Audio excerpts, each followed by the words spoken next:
What is up, business owners, entrepreneurs, and probably my grandma? You are listening to Business Vibe. Today's interview is with Tyler Scionti, a fractional SEO consultant. Tyler dives into how brand new businesses can still rank for the first page of Google, even with recent updates. What type of content businesses should be focusing on to get onto that first page, and what marketing channels he used to grow his own business to over 6 figures. Can you tell us a little bit about yourself and your background? Yeah, good question. So I have a background, I've kind of bounced around a little bit. I began my career in financial services and then bounced over to HubSpot, where I spent just over 6 years. And that's really where I took a love of writing that I've always had and applied it to marketing, which was really cool. I started in customer success, where I got to work with a lot of HubSpot customers. I think it helped upwards of like 3,000 HubSpot customers I got to interact with in one way or another, which was really cool. And then ended up making the jump to products, where I worked as a product manager for 3 years. Now, probably be thinking, hey, I thought, you said you do SEO. I'm here in HubSpot and product management. What does that have to do with it? Well, I realized product managers have a very specific way that they think about things and they strategize. I started applying that to my own marketing work that I did for myself, and I did some freelance work as well. And I found that it actually worked really, really well for the clients that I started taking on, and that kind of ballooned out to where I am here. And so you're a fractional SEO. That's your business. Exactly. And can you explain to those who might not know what fractional SEO is? Fractional is become a more popular term. I've kind of latched onto it within the past year because I think it best describes how I operate. When you hire someone for SEO, you'll have a wide variety of options. You can hop on Upwork or Fiverr, hire a freelancer. You can hire an agency or a consultant. You can hire someone in-house for your team. And there are certainly good folks within each of those different ways that you can hire. I've found that there's always a mixed bag in terms of the quality. And I think it's not always just that they don't know SEO. I think it's that SEO is shifting to be more of a strategic role. It's not just, here's the keywords that we got from a keyword research tool, put them in your page and put them in your blog and you're good to go. It's really about, how does your business operate? How do your customers use the internet to research and make buying decisions? What does your buying process look like? What does their buying process look like? Do you have content that matches them at that whole search journey from start to finish in all these different touch points? That's kind of the thinking that I took as a product manager to take towards content marketing and SEO.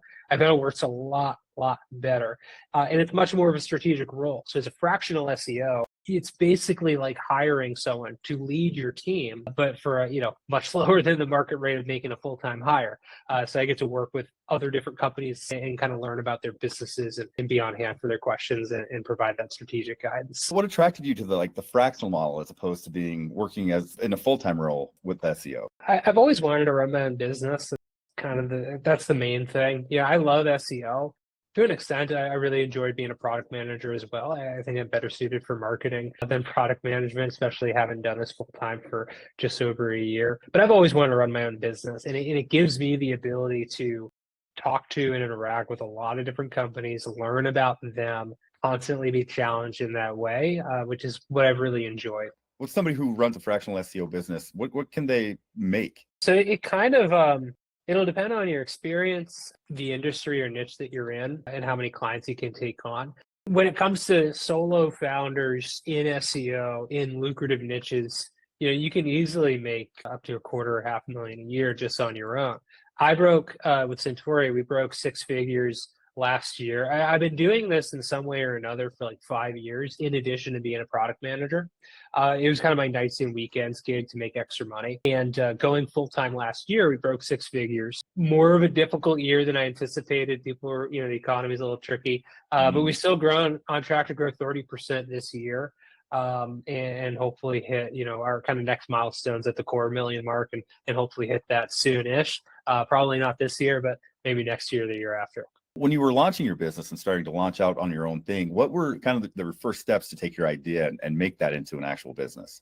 Yeah, that's a good question. I think it's a journey that could have been a lot shorter. I started off doing SEO freelance work and charging hourly. I didn't want to pay, $100, $200 a month for an SEO tool. Being a product guy, I thought, I'll build my own SEO tool. That's kind of where Scionti started. Is SEO software that was a little simpler and gave me the tools I needed to do the work that I wanted to do for my clients. There's specific reporting functions I do and all that good stuff. I won't get into the particulars. I thought, I got a software product I can use. I built it myself. Why don't I sell this? And I found that we were really successful at driving traffic to our website, getting people into the funnel, signing up for the tool, not successful getting customers. The reason is every single time someone signed up for it, they thought, I don't know how to use this. I don't know what to use this for. And I thought, it's a product solution for onboarding and education. Nobody has time for that. What I realize is it doesn't matter what tool you use. All that really matters is how strategic is your thinking.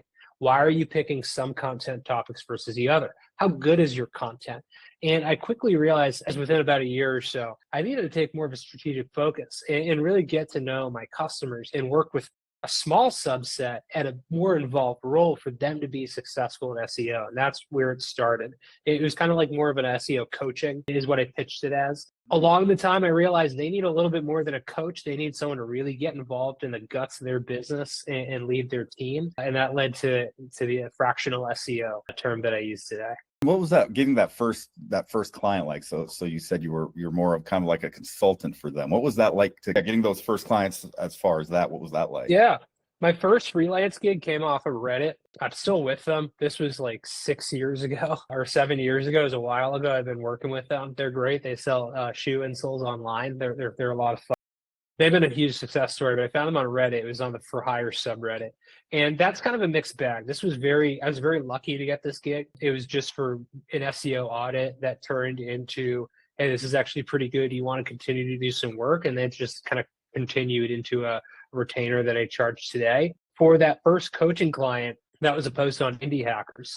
I'm really involved in forums. I love, like you mentioned that you saw my comment on Reddit. I love answering questions and seeing the types of questions and challenges business owners face and answering them. But I also love just sharing valuable content.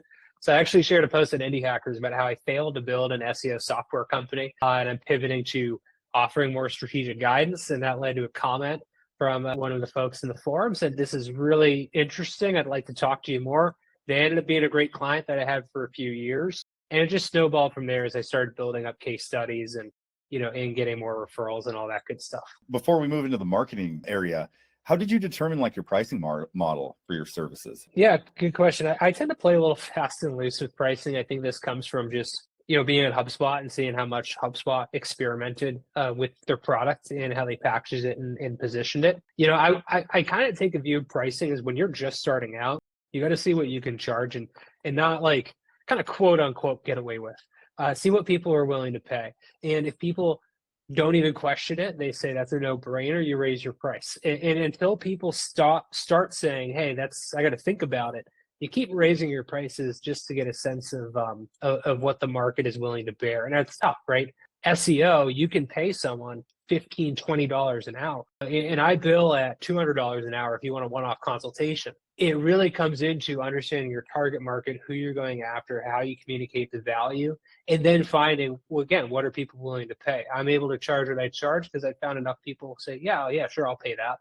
That's part of the game, but it takes a while. It took, I'd say, a good 2 to 3 years of iteration to finally get where I'm at. And sometimes I'm even still thinking I should raise my prices. Yeah, and that seems to be a big challenge on people, especially when somebody's new, is what do I charge? And they end up undercutting themselves. And exactly that. Yeah, exactly. Because at the end of the day, if you want to be in business, you have to be in business. You're not doing it for free, and it's not a hobby. If you want to do something full time, you gotta charge what you're worth, and you have to know what you're worth, and that takes time to learn. Just from doing that. But when I was starting out, and I got my first client off of Reddit, I think I charged like $50 an hour or $25 an hour or something really low because they were my first SEO client. But I worked with, multi-million-dollar SaaS companies. I worked with investment firms, kind of the gamut, and it really, larger companies. And I've been able to say and demonstrate, hey, here's the traffic we've driven, the lead volume, the revenue. With that comes those case studies where you're going to say, okay, if you want these results, it's not, I'm going to do SEO for you. It's, I'm going to get your business these results, and that takes time. So moving into like kind of the marketing and the client acquisition of kind of when you first started, what marketing strategies have been most effective in attracting and gaining clients? It's been interesting. I'm very good at obviously SEO. So we get a lot of traffic and we have a really quickly growing email lists. I started really investing in email marketing last year, and we've grown our list to almost 700 people on it, which is really cool. That does not always lead to clients, though. We get a lot of folks on that list, and so we're trying to really zone in. The thing that I found probably the best way, because it's a services-based business and it's very relational, referrals, probably number one. Networking is something I've tried a little bit of. I post a lot in forums, and that's helped as well. The big thing I'm honestly looking at is that repeatable engine. If you put X dollars in, you get Y dollars out. That's what we're kind of experimenting with and trying new things with email marketing or doing direct outreach to our list. I don't do really cold outreach because I get enough SEO spam myself. I'm trying not to add to it. But that's been a journey, to be honest. That's kind of the perks of running a business. Do you do any collaborations? I've heard some. I've interviewed a couple fractional, like a CMO and a CFO. And do any collaborations with other people that are in that fractional model? Not necessarily within the fractional space. I've been trying to explore connecting with some fractional CMOs because I'd imagine there's a good alignment there. But one thing I've had a lot of success with is there's a lot of small businesses that build websites and design websites. And SEO always comes into play. You got a website, it looks great. How are people going to get to there? Do you have a content strategy? I found that to be an effective way to grow. And in the past year, we built relationships with some web developers and designers, which have led to a few clients, which has been pretty good. Moving into kind of the operational side, this is something that's really intrigued me and piqued my curiosity. I'm sure, you have more than one client, I'm sure, at once? You have multiple clients? Yes. Yeah, I've got about, I think about a dozen or so. And so what tools and processes do you use to manage those multiple clients? I assume it gets a little hectic from the day to day. Somebody wants something here, somebody wants something here. How do you manage that? Yeah, so I use Trello to kind of map out the content strategies. Basically, I'm managing their content strategy for them. These are the topics we're going to hit on. And either I'm advising them on what to do or I'm creating the content for them. There's a split there. That kind of depends on how much support they need. It's about a 50-50 split between my clients. So I'm using Trello to map out the content strategies. I still use the software that we built for the keyword research and kind of tracking our performance. We integrate with Google Analytics and Google Search Console. So I can manage the strategy in Trello, create the content. I use Google Docs for drafting. And then submit to them, or they'll sometimes send me content to review through Google Docs. We track it all in our software dashboard that we built. So that way we can say, here's how this topic cluster is doing versus that topic cluster. Here's what's bringing in leads. And then I use Loom every month. I make a quick video snapshot on how things are going, what I'd recommend we prioritize, and then we send that out. I also use HubSpot as well for managing email newsletters, managing our client newsletter, that type of thing. And so you mentioned kind of that communication with the client. Yeah. How do you sure you have that clear communication? And for people who might not fully understand SEO, do you have some customers that just fully don't understand what's going on and they have their own idea of direction that needs to be taken? SEO is one of those things it's heavily misunderstood. I'd say the majority of my clients tend to know enough about SEO to value it and understand the value that it provides. If someone doesn't understand SEO at all, that's a hard place to start because then you got to do a lot of convincing that what you're doing is working or worth it versus demonstrating this as an investment you need to make. For instance, you have a very small business that's just starting out and doesn't really understand how acquiring clients happens. It's going to be really, really hard to work for them. Similarly, if you're going to have a business that doesn't understand the value that content provides, they're not going to put a lot of effort into their content. They're not going to understand the effort that you're putting in or why it costs as much as it does. That's difficult. Even my clients who know enough about SEO to value it, they still don't know all the particulars. So I do spend a bit of time educating them, showing them this is why I'm doing it this way. This is why we're doing this. And I always put it in context of the business. You want leads, we need to create this content so we can get in front of them at this part of the funnel. This is how that content's performing. This is how many leads it's brought in. That then kind of brings it into focus for them. They don't really care about core web vitals or site speed. They don't always really even care about backlinks necessarily. All they care about is it working? And by working, is our business growing? Is SEO contributing to it? Is there a direct line? So that's what I spend most of my time trying to educate them about and showcase. That's the hardest part. Marketers, even in large companies, like $20 million companies, they still struggle to demonstrate the effectiveness of their work. That's the thing I really drill into with my clients is kind of showing them that. It's definitely its own monster, SEO, right? Yeah, for sure. But it's like it's no different than any other discipline. It's Google ads, email marketing, social media ads, organic social.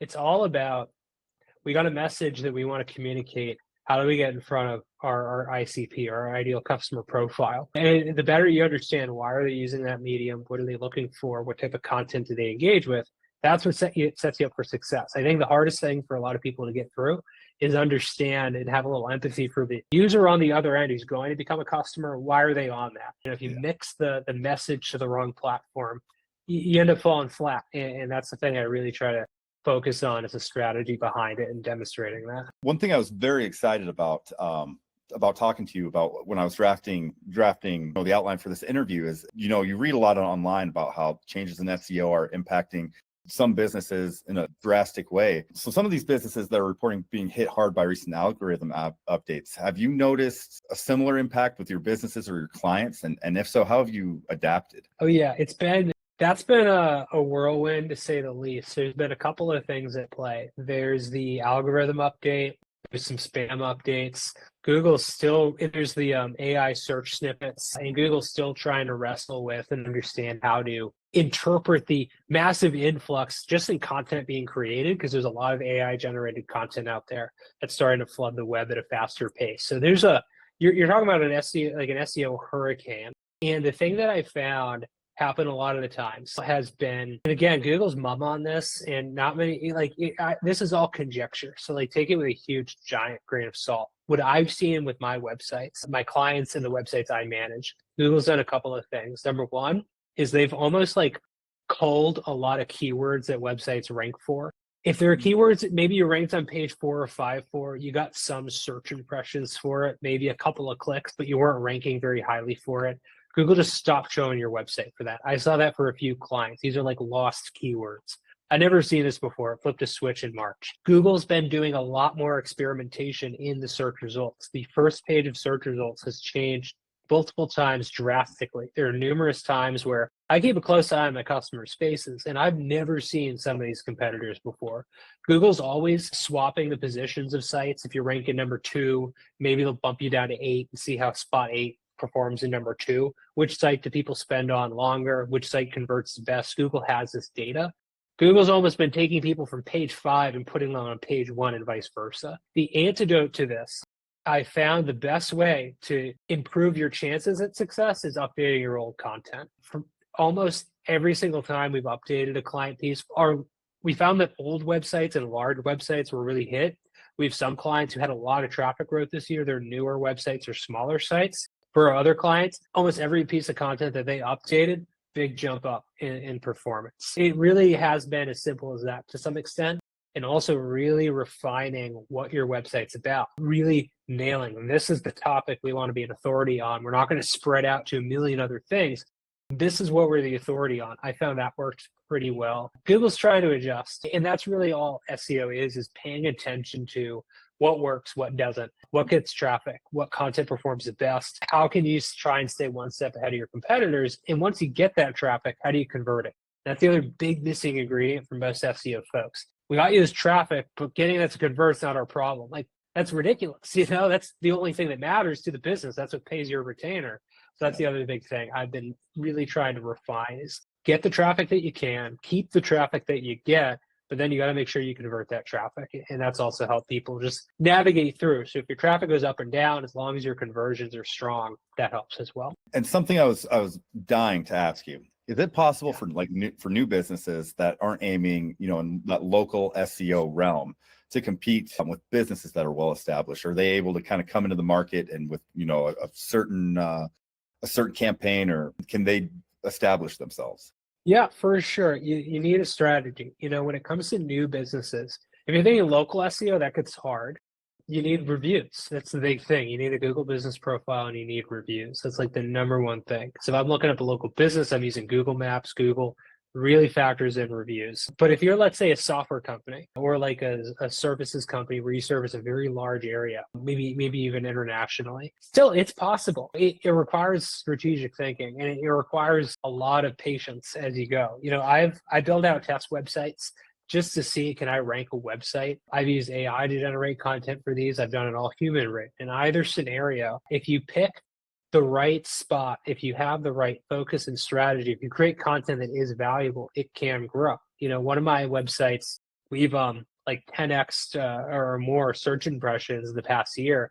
I really haven't done a lot for it other than thinking, how do I make a really good website for people to solve this problem? It's just finding eco-friendly alternatives to like single-use products. I have a client in the video software space going up against venture-backed competitors, and this is a solopreneur. We increased traffic like 1,000% just by focusing on what's your key competitive advantage? Why do your customers use your product? Let's build a strategy around that. And in 3 months, traffic shot up, even though he'd been going up against huge competitors in the space.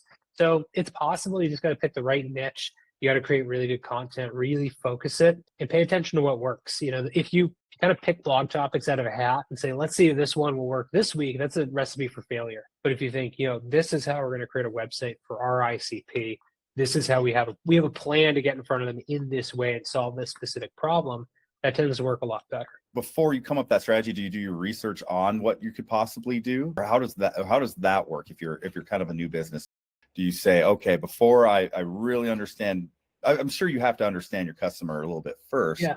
but is it kind of a give and take there? Yeah, good question. This is kind of where my background as a product manager comes into play, because as a product manager at HubSpot, we would think about strategy in a very specific way. HubSpot's a fantastic company, and they're not just picking product ideas out of a hat saying, maybe this will work. We think, who's our customer? What are their problems? How do we position ourselves favorably in the market? How do we win? How do we think strategically? That's really what strategy is. It's a set of decisions that you make and coordinate to reach that goal. So I adapted that framework to content, really starting with, what's the goal for your business? Is it leads? Is it customers? Is it demos? If you're a software company, is it phone calls, that type of thing? Great. Who's the buyer persona? Who are you trying to reach that's going to help you achieve that goal? What are the questions that they ask in their buying journey that lead them to taking that key action? If it is buying a software product, how do they buy software products? How do they buy your software product? What are the questions that they're going to ask as they get to that? People think SEO is very like top of the funnel. In blog posts, 10 reasons why X, or 10 best ways to do Z. But people make pretty predictable decisions or ask predictable sets of questions when they're buying software. I just did this earlier. I was looking for like email marketing software, and or when I was looking at HubSpot. Well, I worked at HubSpot, that's why I used HubSpot. But before, I was looking at like best newsletter software and maybe comparing ConvertKit to ActiveCampaign or alternatives. These are very predictable sets of questions. You have content to address those questions, and you got to measure that content's performance. And those are kind of the 5 key decisions that I take my clients through in ways that I architect these strategies. But a lot of it starts with buyer persona, pain points, challenges, goals. You answer that. You understand those questions, how they morph or kind of evolve through the buyer's journey, and then you create your content to address those. I'm seeing a trend here. Really put the shoes of your customer on. Yeah, exactly. because that's like, there's a lot of content out there, and most of it, frankly, it's just not very good. It's rare that I land on honestly, it's rare that I land on a website and I think, man, that was actually a really interesting blog post. And if you had a blog post that was interesting, people will stick around on it, and it has a much higher chance of converting. And that's like the hard disconnect that people see is the big thing that I've realized is a lot of people look at like content creation in SEO and marketing as the activity. Got to send an email newsletter on Tuesday. We have to have the blog post up by Friday. Cross our fingers, maybe it'll do something. Versus looking at it as an investment in your growth, in a conversation starter with your target customer. Better you understand your target customer, better you're going to understand the questions that they ask, and you're going to be able to stand out and pick the very specific opportunities on Google to rank, and the better your content's going to respond. The reason that's important is anyone can load up SEMrush and Ahrefs and plug in something like CRM or email marketing software and load up a million results, sort by search volume, and write a bunch of generic blog content for each one. They're all giving Google content that Google has seen before, and it's going to rank on page 5. If you really understand, here's how our specific buyer persona, maybe it is content creators who interview entrepreneurs and are looking for email newsletter software, specific needs that those folks have. Well, that's a website that stands a chance of success because they're going to create content around the specific needs and challenges that that individual has versus e-commerce shops or local businesses or SaaS companies. So kind of moving toward the end of our interview, your personal insights. There's a question I always love to ask every entrepreneur I interview. What was your childhood like? Did you always want to be an entrepreneur? Yeah, no worries. Yeah, I grew up outside of Boston. I currently still live there. Never left. My dad runs a business. He runs a family office, a private wealth management firm, and he has since I was a kid. And I've always wanted to run a business, seeing him do that. When I was younger, I loved to write. I started writing on the internet. I ran a sports blog that made a little bit of money, which was fun. I did that in college. We sold t-shirts and all that good stuff. And so I've always been very entrepreneurial until I got to this point where now I'm able to do this full time, which is just a lot of fun. And I feel very fortunate to do so. But yeah, always grew up in that environment, read business books with my dad, really kind of thought about how do you provide a valuable service and help people? How do you do some good in the world and ultimately build a business out of it? So kind of from a young age, definitely always had that in my sights. And what skills or knowledge do you consider essential for running a successful SEO business? Yeah, I think curiosity and patience are the two big things. Curiosity because it changes fast, and marketing changes fast, and you need to always stay curious and always be willing to be wrong. I think that's the one thing I learned from HubSpot and customer success is, a lot of people would tell me, if you don't know what to say or how to answer a customer question, don't make something up. Don't get flustered. Just say, I don't know. Let's find out. And that's an attitude that I've taken, to what now. There's a lot of times I'm faced with something I've never seen before, but with curiosity, you can figure out the answer, and that makes it kind of fun. And obviously patience because you're dealing with clients, you're dealing with their businesses. Sometimes things are going really well, sometimes not going as well. It's been a tough year for a lot of businesses out there. So being patient, helpful, supportive, and ultimately solving problems and taking that attitude, it's been really helpful as well. Beautiful. And so we've talked a lot about, especially, for new businesses ranking and how important it is to find your exact customer. How important is it to find that niche when you're first starting out? I think a lot of people, I was a victim of this. I started thinking I wanted to build a product. You think about your idea and what you want to do versus thinking about the problem that needs solving and what people are willing to pay for that problem and whether you have a business. I think that's the most important thing is start with the customer, understand their problems and how they go about solving them. And that will serve you well to build a business around it. There's a lot of people, and I was one of them for the longest time, where it's, I got this great idea. I'm really excited about it. Why won't anyone give me money? It's probably not something they want to pay money for. The better you can align yourself with that, better you stand a chance at actually building a business. Those are wise nuggets. I think, yeah. I mean, I've dealt with that. I think a million people have for sure. Oh, yeah. Yeah. I mean, and I say man, my journey could have been a lot shorter, but that's how I learned it. And I fall victim to it today still. But it's just something I always got to drill in my head every morning is focus on what they need, not what you want. Because at the end of the day, it's all about the customer. Yeah, and it's such a easy but hard concept to get in there. Yeah, I know exactly what you mean. Totally. What advice would you give to someone looking to start their own service-based business? I mean, just start and get a portfolio going. I see a lot of these questions on Reddit is how do I start? And it's hard starting. It is hard getting the first customer. Yes, I was very lucky to get mine on Reddit. But at the end of the day, there's no one prescription to start. You just have to start. If you don't have a customer, if you want to get into SEO, build a website, rank it. Use that as a case study. Use that as an example. Find a friend who has a business or an uncle or aunt or your parent or whatever, or start your own business. Those are the great places to start. If you want to build a SaaS company and you're wondering, how do I start? Learn to program, find a programmer, team up, find a problem first, obviously, and then just kind of get your hands dirty. I think that's the hardest part, but the most critical thing is just take the first step and don't think about the end result. I fell victim to this. I was thinking I want to build a $1 million company one day, but I'm working a full-time job. Well, the first step is get a customer, then get 5, quit your job, replace your income, maybe double your income, and then eventually you'll get there. But just keep taking those steps, keep chipping away. That's I think the best advice I would give is just take the first step, really. And so I'm bummed. I only have one question left. I could talk about this all. Nice. Where could people find out more about you and your business?